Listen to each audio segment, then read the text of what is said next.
Oceanside Collegiate Academy. My name is Jared Mumon. I teach dual enrollment history up here at Gray Collegiate Academy, U.S. History and Western Civ. And I'd like to say hello to everyone first of all.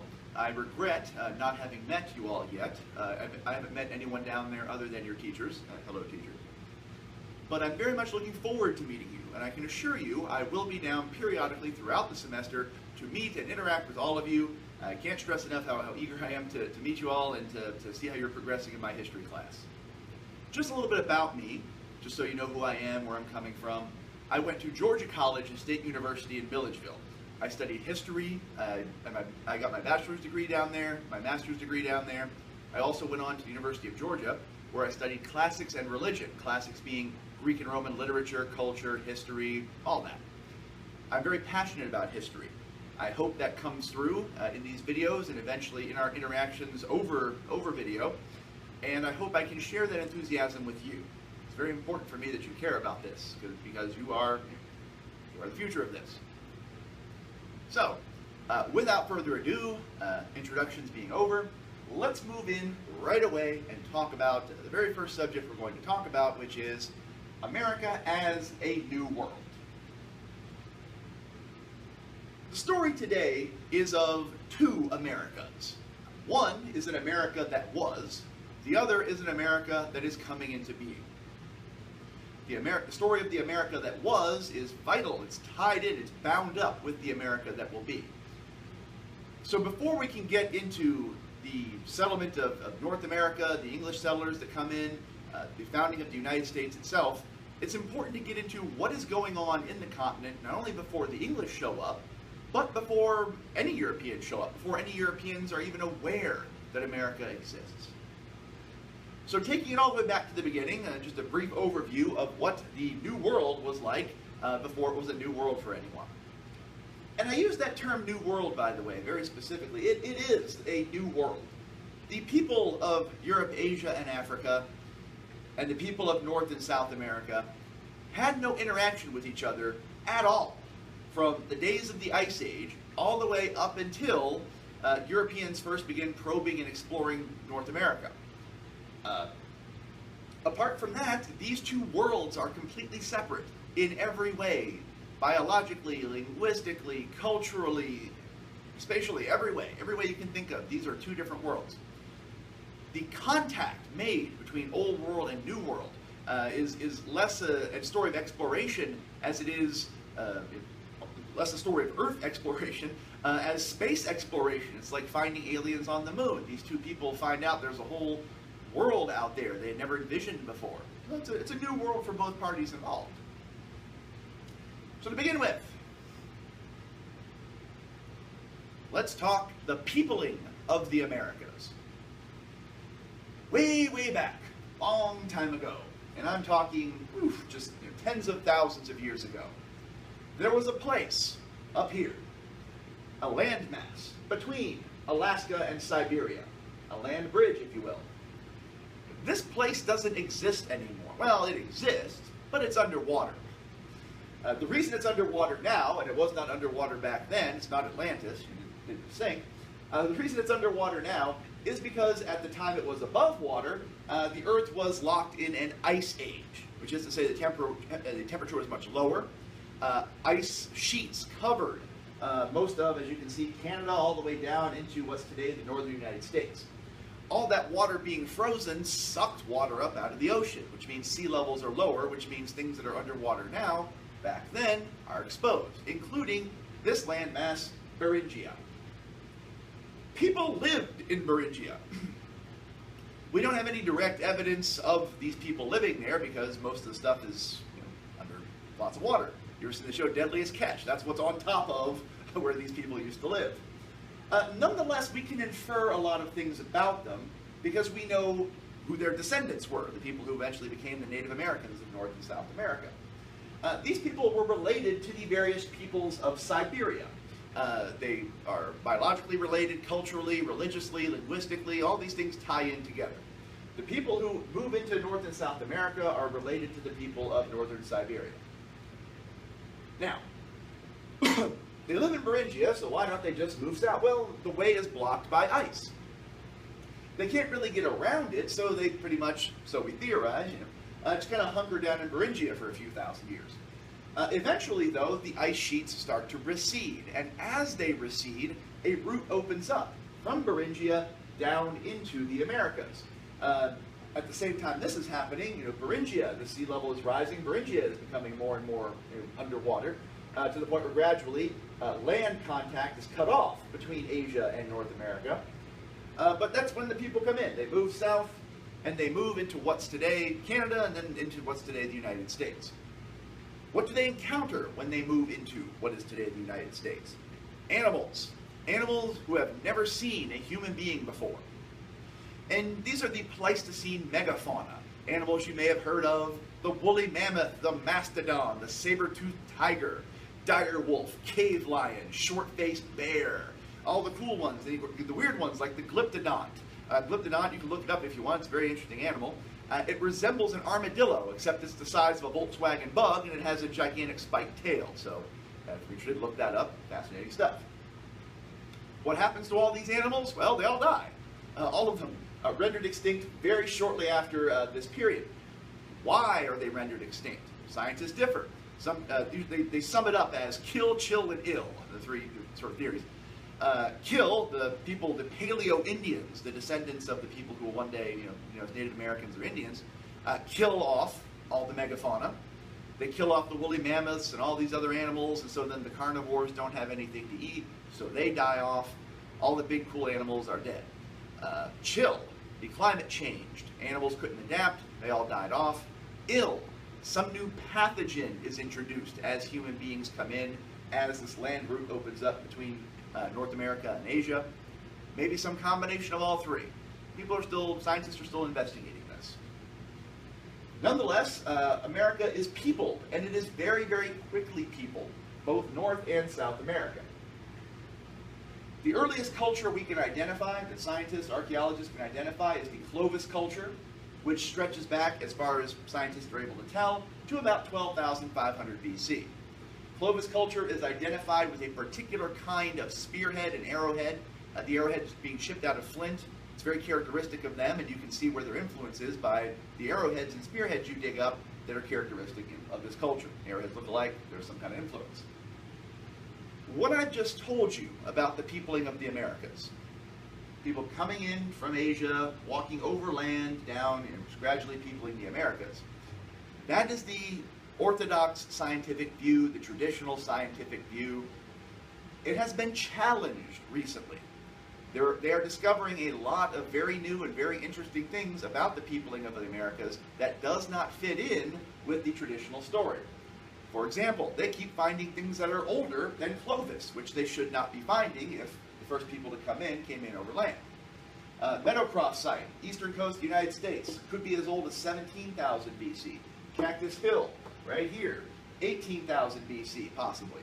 Monteverde, 12,800 BC, which puts it in the ballpark of Clovis, except Monteverde's all the way down here, almost in Tierra del Fuego. So what gives? Where do all these people come from if Clovis is the first? Well, people theorize, scientists theorize, I'm saying just people, as if everybody's coming up with these theories. Sorry, scientists, archaeologists theorize, perhaps people are coming by water. Perhaps people are using small primitive boats, hugging the coast of that ice sheet, because even on ice you're going to find things to eat, especially marine mammals, seals, walruses, stuff like that. So you're going to find those things, and then as you make your way south, you get beyond the ice sheet and actually get to a point where you can move inland. More fanciful theories, interesting, but I think a lot more speculative, have Australian Aborigines, actually, indigenous Australians, making their way across the Pacific down here near Tierra del Fuego. I'd be interested to see how the theories about that pan out. I haven't heard a lot about it, but it's still pretty interesting.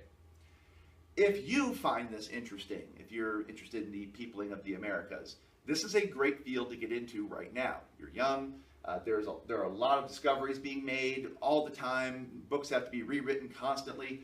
You have a real chance to get in on the ground floor of something really important. So if you're interested in history, archaeology, science, botany, zoology, climatology, anything, try to get in on this, because you can really make a name for yourself. These people, these Paleo-Indians, move into the Americas, and as you can see, this is a language map here. As you can see, they rapidly diversify. All these big blobs represent not even individual languages, but language families. Do not think that Indians, all speak Indian or something like that. These are very, very distinct peoples. They have, as far as we can tell, no collective sense of identity. Their such sense of identity as they have is very localized. People down the road, as far as they're concerned, are totally different, that sort of thing. Some of these are very large language groups. It's pretty interesting how mixed up they are as well. There's little blobs of the same color just strewn about all over the place. Some of them, I should point out, like number 16 down here, the Zuni, are isolates, which means these languages are not related to any other existing languages.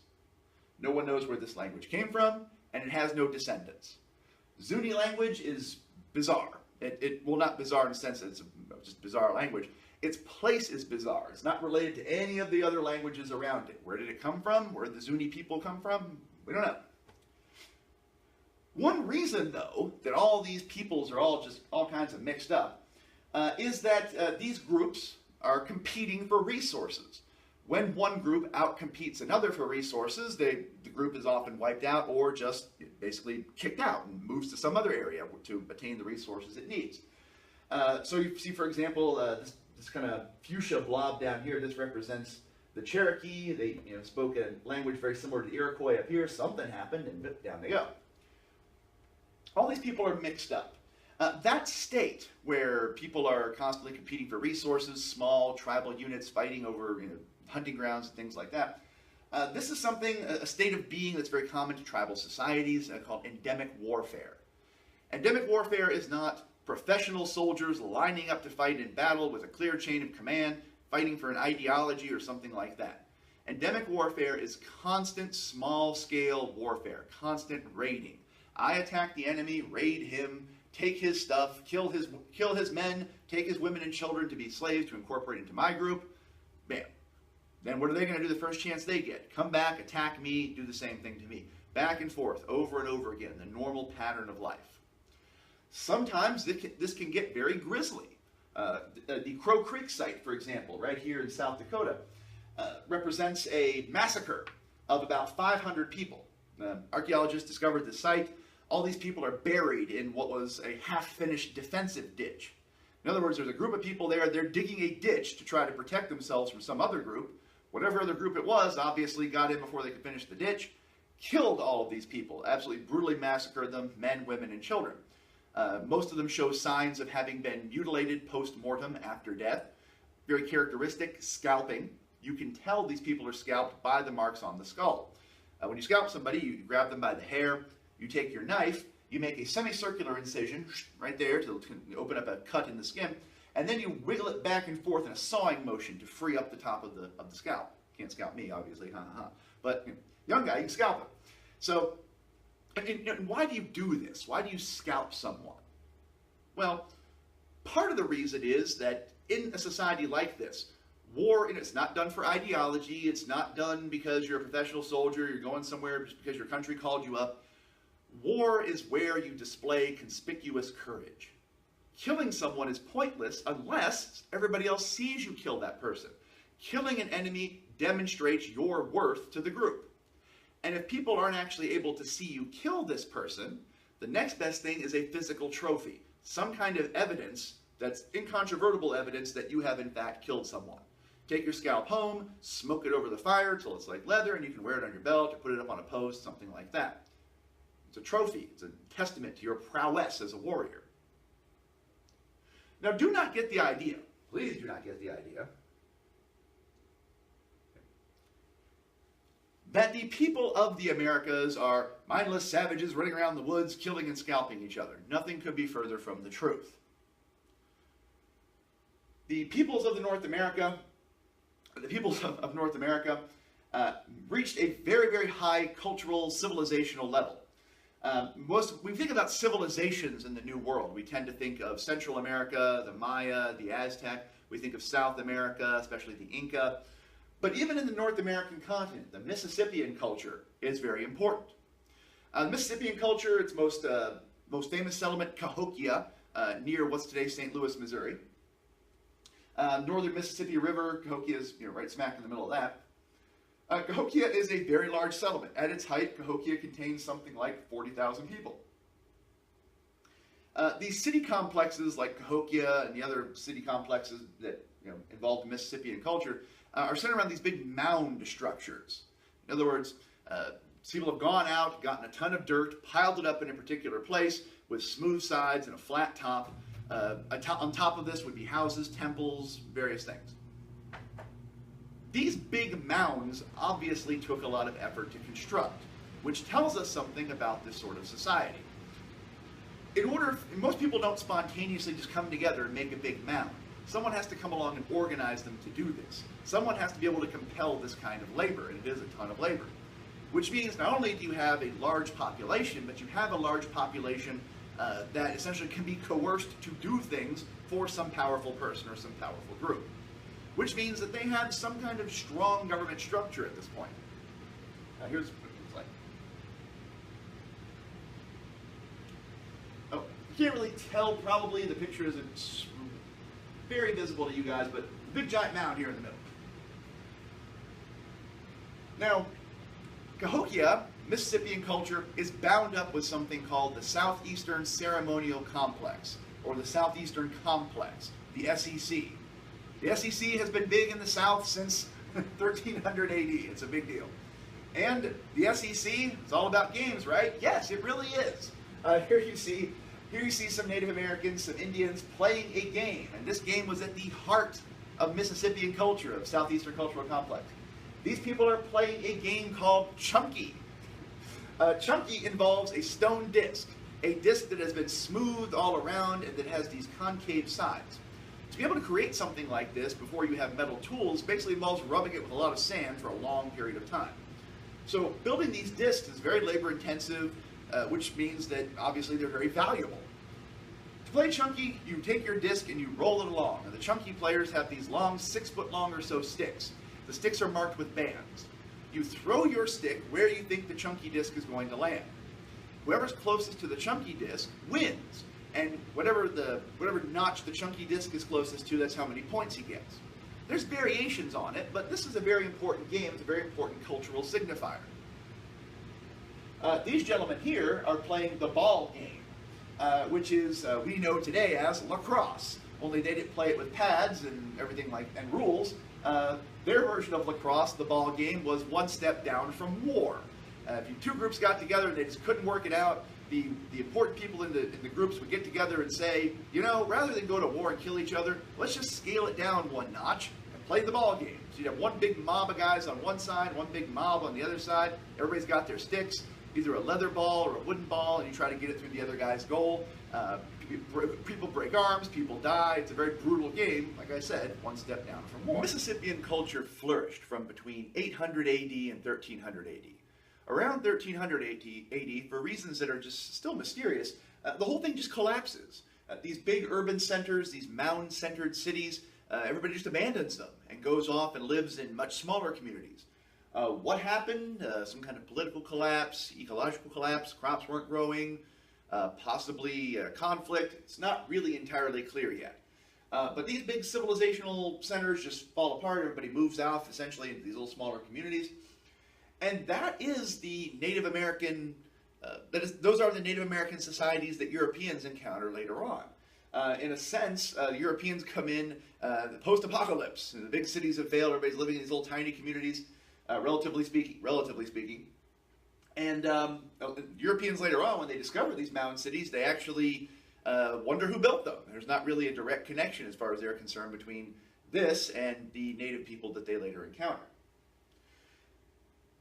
And speaking of Europeans,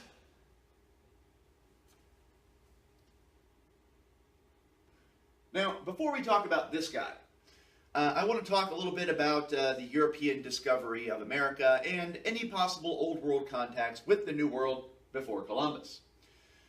If you look on the internet, you will see all kinds of rumors and pseudo-history and conspiracy theories and all sorts of things about this or that society having contact with North and South America, or North or South America, before Columbus. There is, for almost all of those stories, there is almost no evidence. In fact, there is no physical evidence of any Old World contact with the New World prior to, not Columbus, but the Vikings. Phoenicians, African societies, China, all these different groups, there was no physical evidence that they arrived in the New World before, not Columbus, but the Vikings. The Vikings. Yes, Columbus was not the first European to arrive at the New World.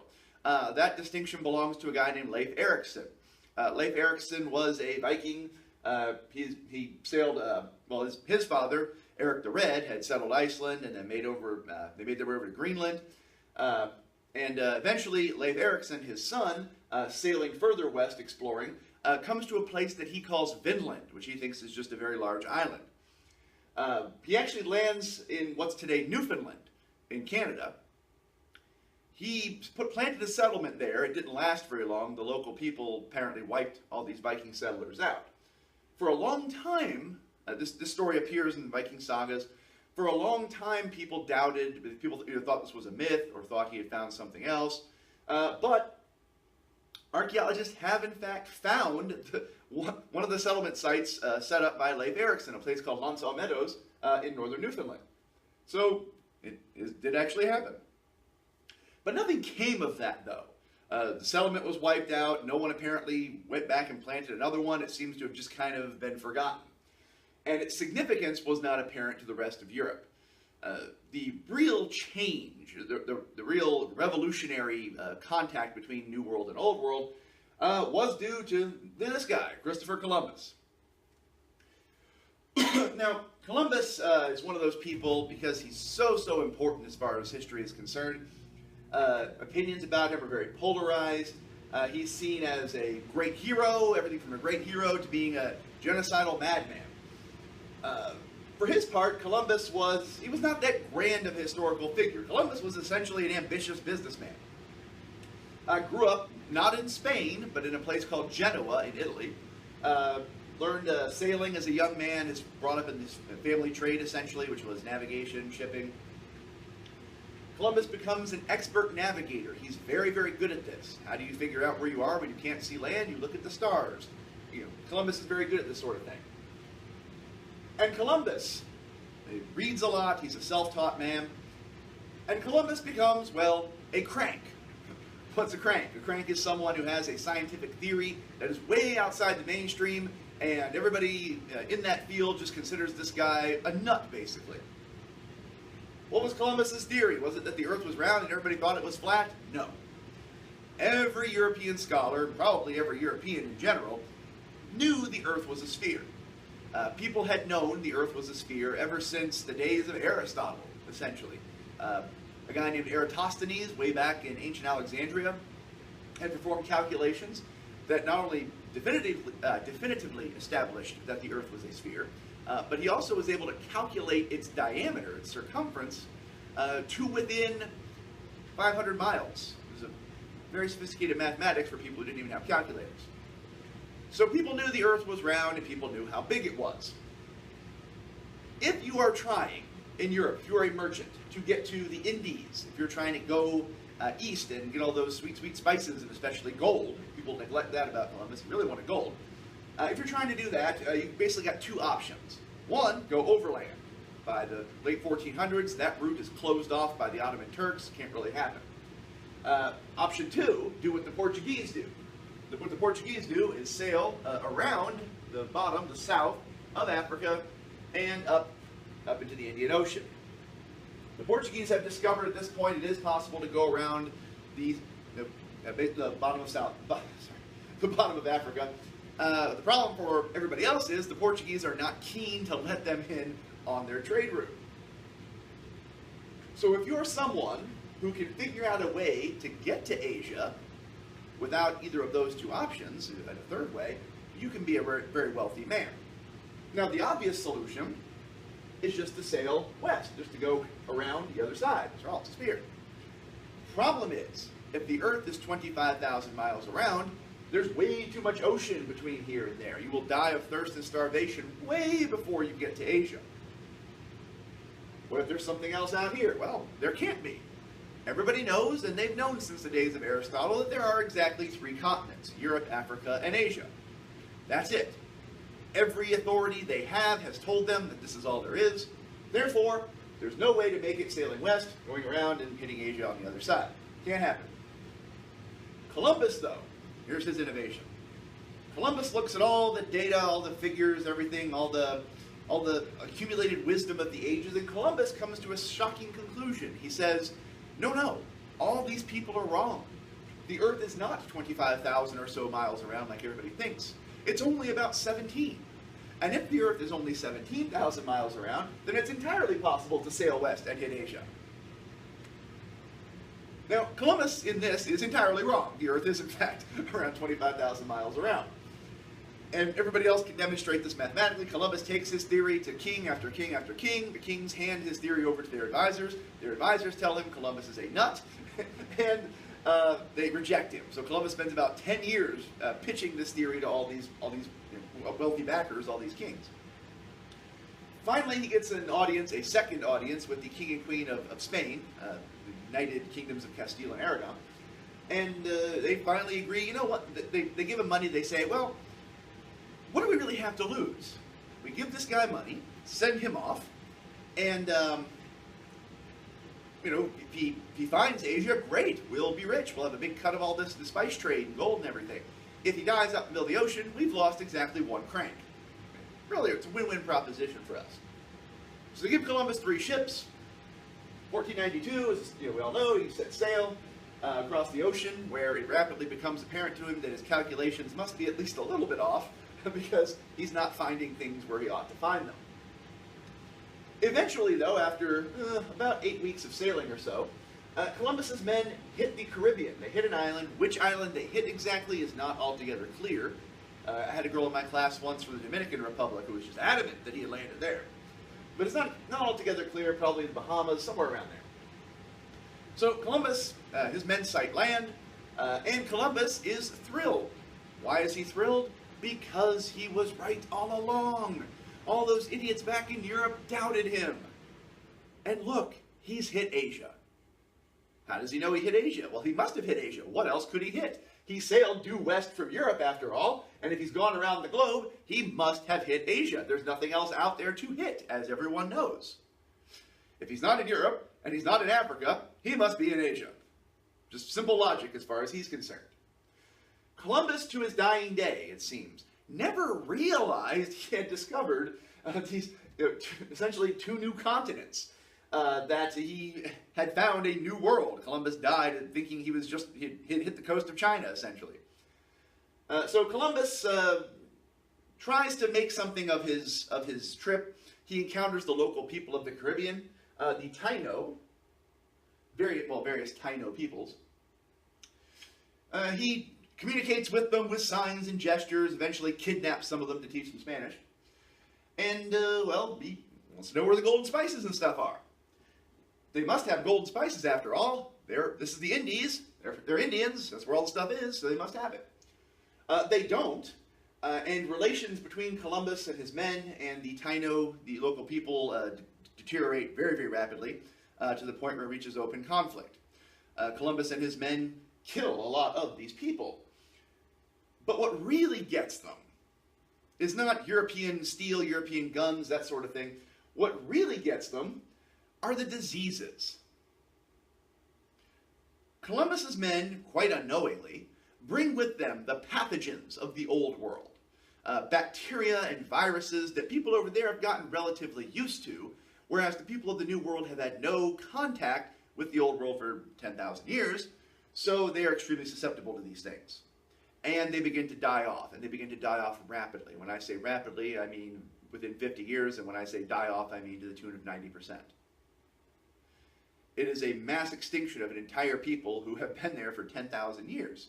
What Indians remain are enslaved by Columbus, and the Taino people are essentially rendered extinct. Europeans move in with what's left of this. Like I said, they enslave the remaining Indians. They create a farm system called the encomienda system. Columbus ends up dead and broke. He never really realizes a profit off of any of this. But he has successfully claimed land for Spain. As these people are not under any system of law that Europeans would recognize, this means that their land and they themselves are just kind of open for grabs. As far as Columbus is concerned, as soon as he shows up and plants his flag, these people are now subjects of the Spanish kings and queens. To get a grasp of the sheer technological difference between these two peoples, this is European technology at its height as it existed in around the year 1500. Europeans had steel swords and steel armor, horses, which don't exist in the New World, pictured here, but they have horses, and especially firearms. Early firearms like the arquebus, which is essentially a metal tube, you put gunpowder, an iron ball in it, you apply a match, a slow match, burning sort of like a wick almost, to gunpowder, boom, ball fires. Not the most accurate weapon, but it's very, very effective. Not least because it produces the loudest noise any of these people have ever heard outside of thunder. It's a scary weapon. What do the Taino people have to fight off Columbus? Pointy sticks, essentially. They are a Stone Age people.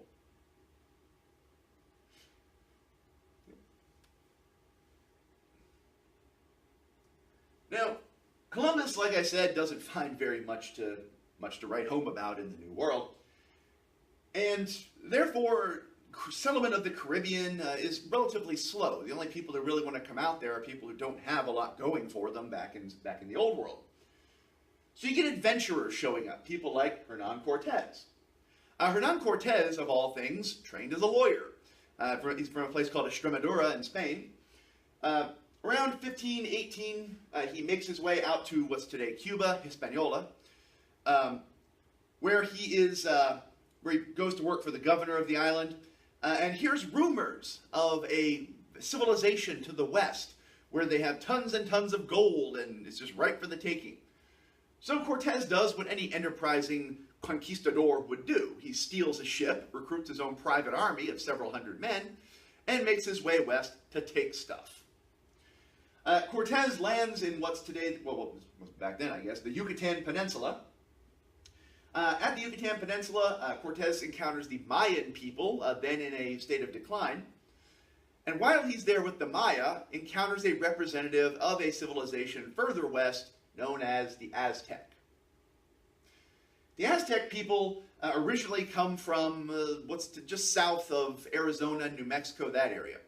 At some point in their history, one of their holy men had a vision that his people needed to move to a place where they saw an eagle sitting on a cactus eating a snake.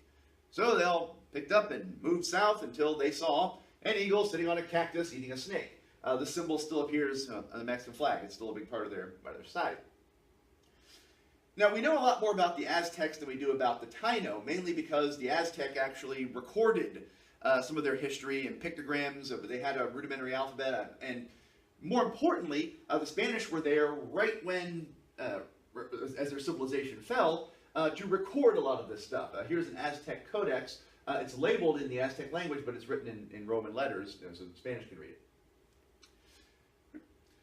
This is, the famous story.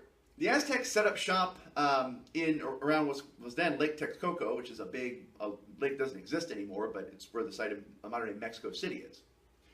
Well, Cortez marches in and builds a little city here at Veracruz, and then proceeds to march west to the Aztec capital of Tenochtitlan. Now, here's the thing about the Aztecs. I mentioned they marched in, they set up shop there. The Aztecs are a very militaristic people, and very, very rapidly they come to dominate all of their neighbors. And by dominate, I mean they've gone in and taken these people over, either rule them directly or rule them by proxy. And in the course of various wars they launch against these people, the Aztecs capture a lot of prisoners, a lot of slaves. And one of their methods of rule was mass human sacrifice. The Aztec religion called for human sacrifice in various ways. The rain god Tlaloc, for example, children would be taken. They'd take little cactus spines and stick them under the eyes to where they would tear up, blood would mix with the tears, and then they would throw them in a well. The idea with association with water, rain, tears, blood, that sort of thing, make the rains come. This is Xipetotepec. He looks like he has 4 hands. He does not. That's actually because he's wearing someone else's skin. He's a fertility god. The priests would sacrifice people and then skin them and put their skin on.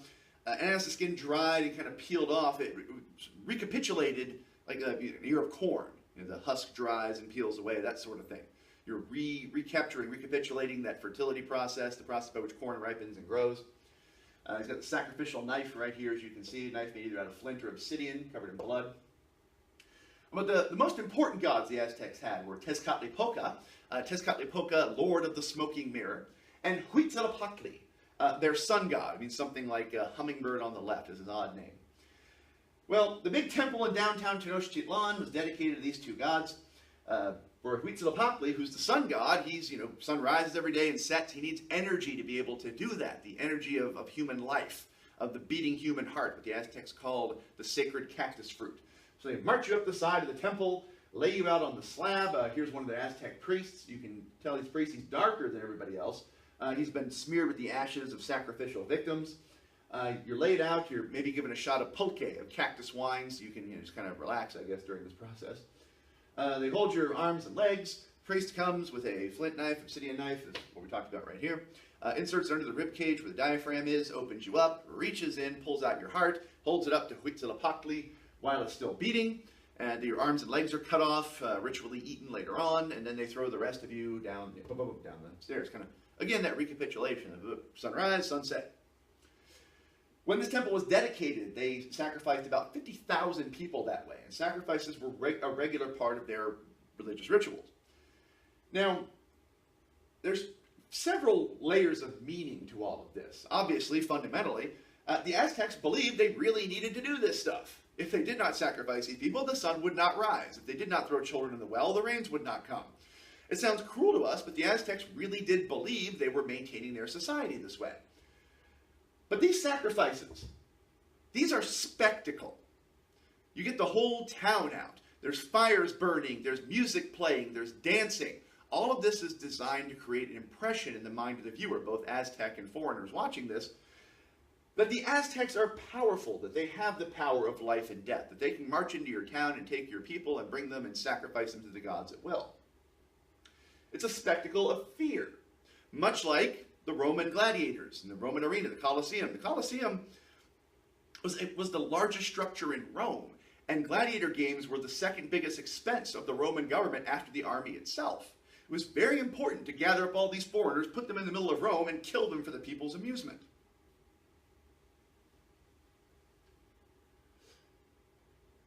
Cortez marches in.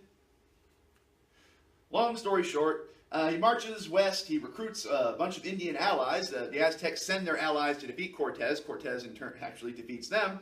And seeing how powerful Cortez is with his new European technology and clear strategic brilliance, the various Indians the Aztecs had subjugated join with Cortez.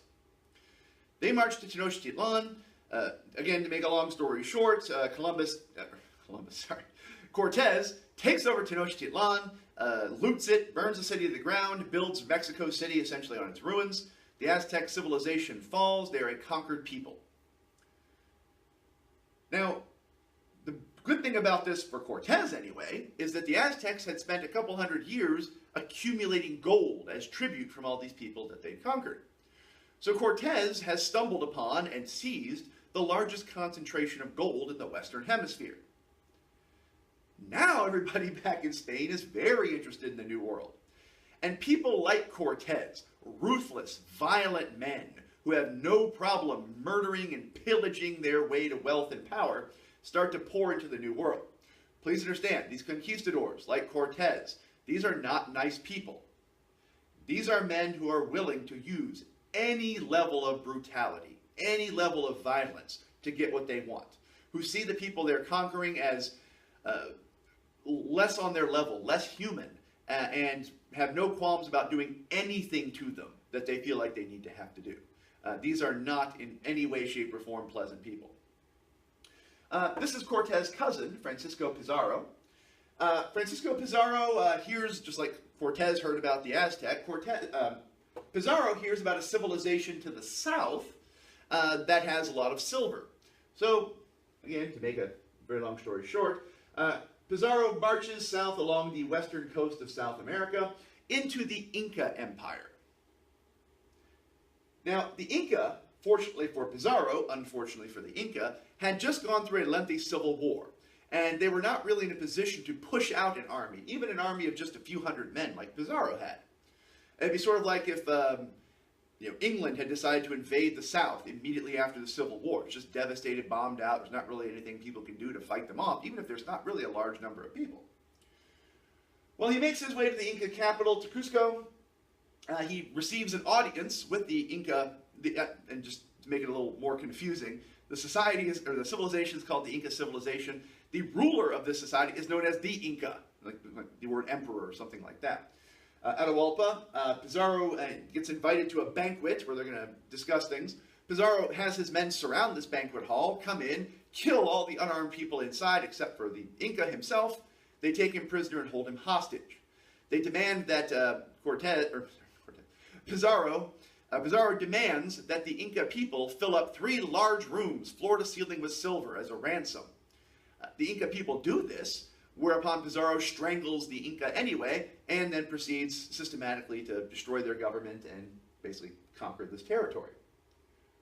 So the 2 largest civilizations in the New World, the Aztec and the Inca, the 2 most powerful civilizations in the New World, are undone within a span of essentially 30 years.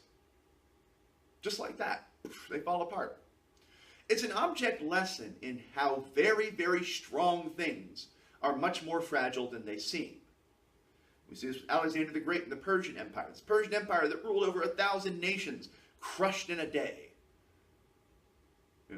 Very, very often in history do you see this. Things that look very strong, look very stable, and then something happens, they just fall apart very, very rapidly. Here, by the way, this is very famous. Most of you probably can recognize this by sight. If you can't, this is Machu Picchu, built high up in the Andes Mountains. In other words, they lugged all these aren't little bricks, these are big stone boulders. They lugged these up the side of a mountain to build this city. This is not a full-time inhabited city. This is a ceremonial site, which means these buildings were empty most of the year. People come up here, stay for various rituals, and then go back down. So they built all this as a part-time city. And when you see just the level of craftsmanship involved in this, these giant rocks, these giant basically stone blocks, fit together like puzzle pieces. And they're not held together by any mortar. There's no, like you see bricks, there's mortar between them. There's nothing between these. They're held together by sheer weight. I haven't been there myself, but I'm told you cannot put a credit card in these gaps. They're together so neatly.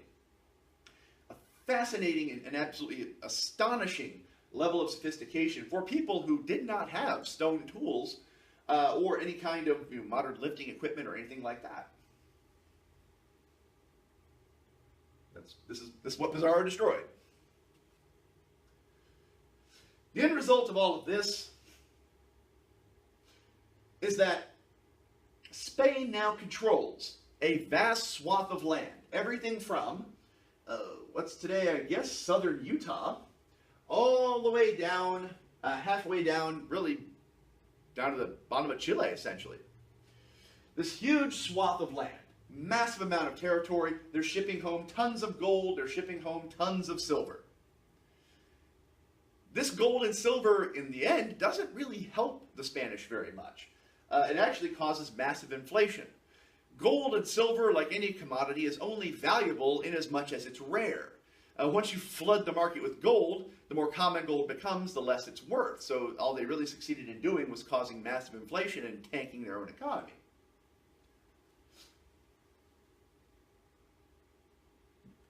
Now, it's at this point that Africa comes into the picture. Now, we've talked about the Native Americans, we've talked about the Europeans arriving in the Americas and some of the effects of that. But there's a third group of people now involved in the story of the Americas, and that is the various peoples of Africa.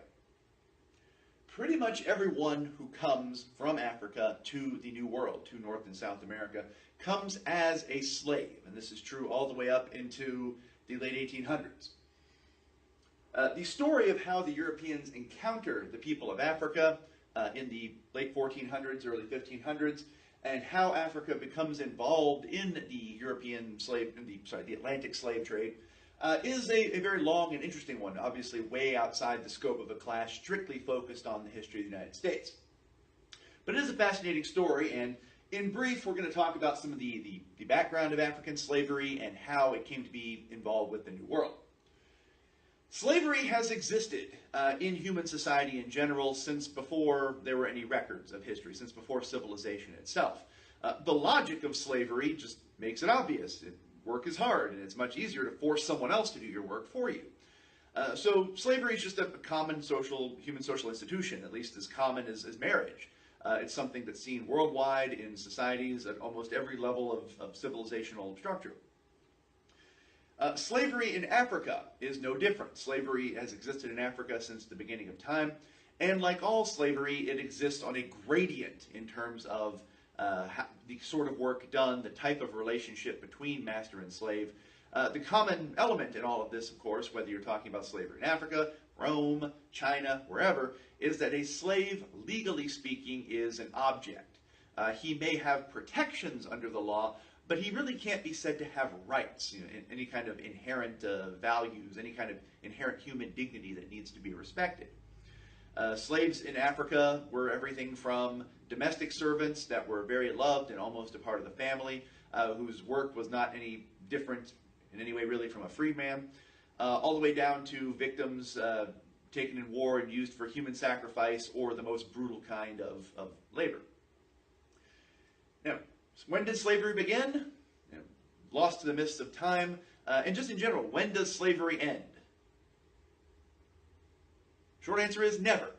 Slavery is still a part of life today. It will continue to be a part of life for the foreseeable future. Slavery now is not chattel slavery. It's not people being forced to go out and work in agriculture or the mines or anything like that. Slavery now is almost all sex slavery, women forced into prostitution. It exists. It exists here in Columbia. I promise you it exists down in Charleston and Mount Pleasant. It exists all over the place. It's a sad fact of life, but it is still around. So, Africa. We have slavery in Africa since the dawn of time. Eventually, when the Islamic conquests begin, Muslims pour out of the Middle East across North Africa into Spain. They reignite the ancient slave trade that had gone across the Sahara. Traders would go across the Sahara in caravans, purchase slaves in sub-Saharan Africa, and then march them back north to slave markets in North Africa. The Arabs restart this. They tie in the economies of East Africa and the lower Sahara region in with the economies of the Muslim world and even the Indian Ocean all the way over to China. Millions of slaves are brought out of Africa into the Arab world as part of this Muslim slave trade. Numbers, you're talking anywhere between 8 and 12 million people over the course of, really from the 8th century all the way up to the 1950s. The King of Saudi Arabia, when he went to the wedding of Queen Elizabeth, the current Queen of England, or the coronation, I'm sorry, of Queen Elizabeth, he had slaves with him. This is the 1950s. Now, that slave trade was of longer duration. That slave trade goes you're talking about 700-800 years. Well, no, actually, you're talking over 1,000 years. Sorry, my math's a little off. But the Atlantic slave trade is what we really are going to focus on here. And it begins with the Portuguese. The Portuguese, we talked about this already. They make their way south. They're the ones who discover you can actually sail down the southern tip of Africa. But along the way, they make contact with the various West African peoples they encounter. Some of these people live at a very low level of social organization, but some, like the Congo Kingdom, exhibit a very, very high level of civilization. In fact, much larger and more organized, perhaps, than Portugal itself. Now, these Portuguese explorers, when they show up in the Congo, they very rapidly establish trade and social relations with the Congo Kingdom. In fact, the king of the Congo Kingdom converts to Christianity, to Catholic Christianity, as do his nobles. As is the case in the New World, we talked about endemic warfare. This is the case in Africa. Actually, it's the case in Europe at the time. It's the case all over the place. Societies are perpetually at war with each other. Sometimes it's a full-scale war. Sometimes it's raiding. And one of the byproducts of war in Africa, just like one of the byproducts of war everywhere else, is slavery. People are captured and then sold, sometimes to just help defray the cost of the war. So the Congo Kingdom is powerful.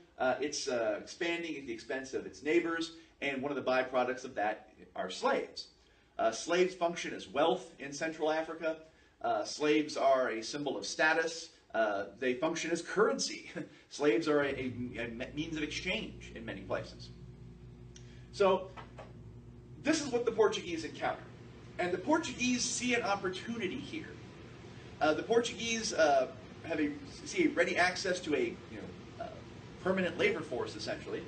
The Portuguese are already experimenting with cash crop cultivation in their islands that they've already taken over off the coast of Africa, up here in the mid-Atlantic.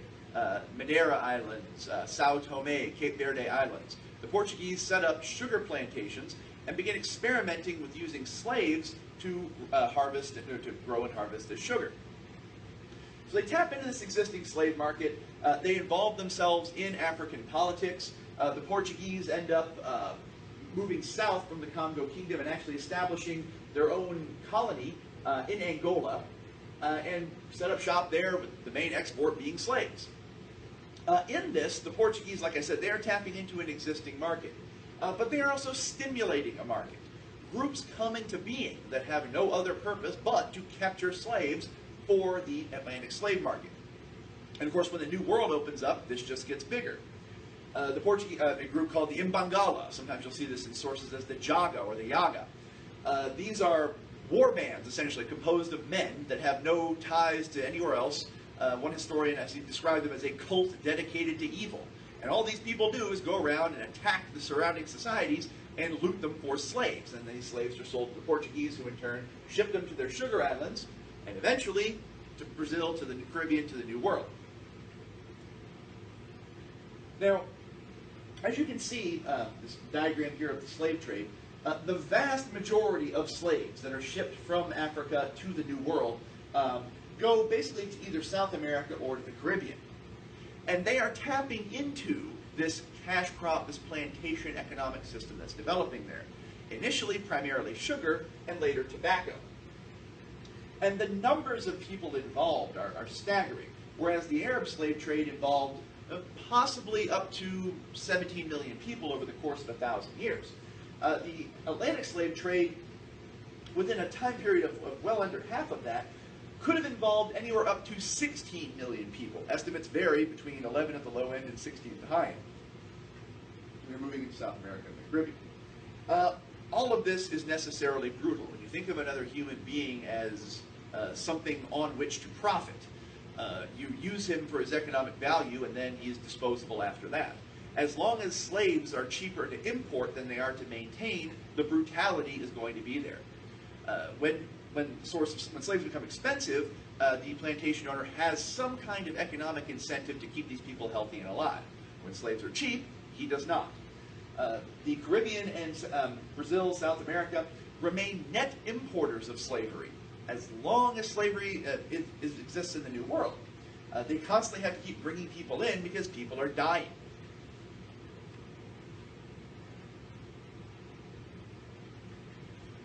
Cutting sugarcane is very hard work. I don't know if you have ever seen a sugarcane field in operation. A sugarcane looks like bamboo, or like really tall grass. That's actually a form of grass. It grows very, very tall, and you go out there with your cane knife. Usually you're ankle-deep water or just a very humid environment. The sugarcane is planted very, very densely. No wind can get through, and you're just hunched over all day long cutting cane with the mosquitoes, the snakes, the diseases, horrible working conditions, low amount of food. The mortality rate could be as high as 30% a year, which is to say a third of the slaves every year die and have to be replaced.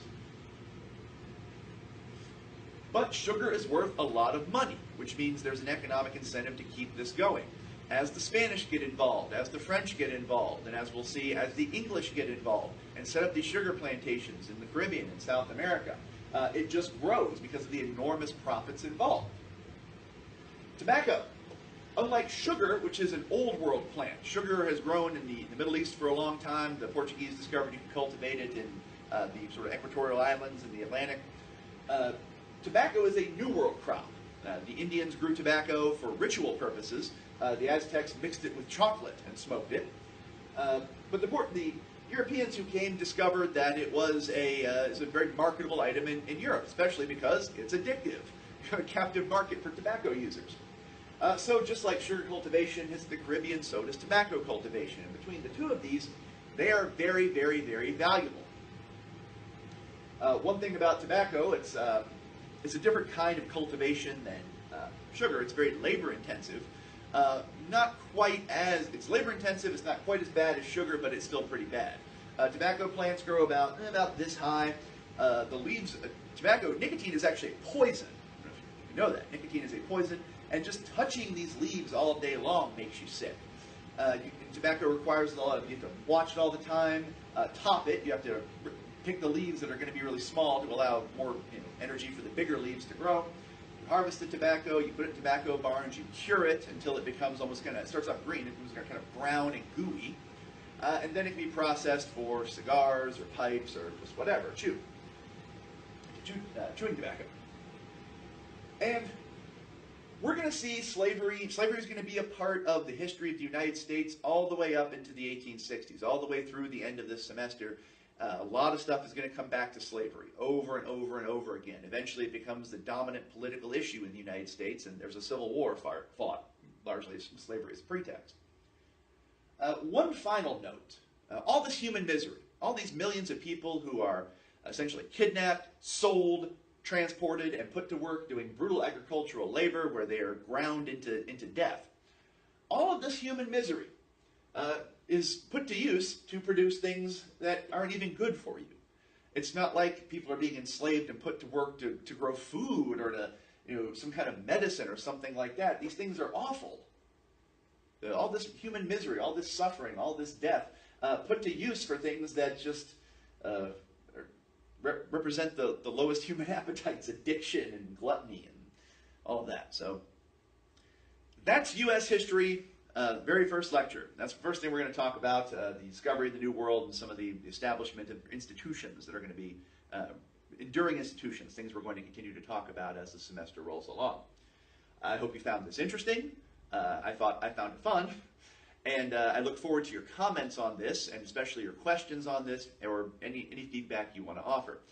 Your teachers, I believe, have set up a digital cork board for you to post these questions. And of course, when we reach the stage of interaction, we will be able to talk about this in person. Well, not in person, but you get the idea, directly.